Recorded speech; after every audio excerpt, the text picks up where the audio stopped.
Hello students, welcome to Educational Era. In this video, we will discuss 10 lines on summer season. Summer is the hottest season of the year.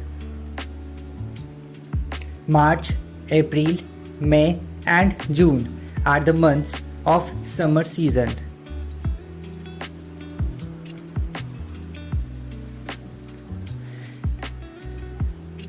During summer, days are long and nights are short.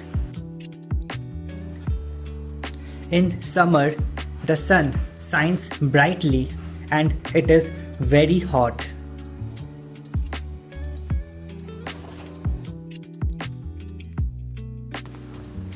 We wear cotton clothes in this season. We like to have cold water, cold drinks, ice creams and juices. This is the season of fruits like mangoes, oranges and watermelons.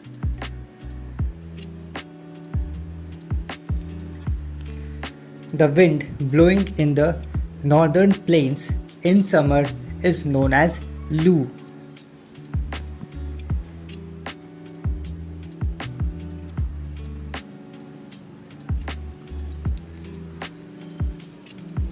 Many people enjoy summer season by going on a beach or a hill station. Summer is the fun season and I like this season very much. That's all for today. Thank you so much for watching. Please do subscribe to Educational Era.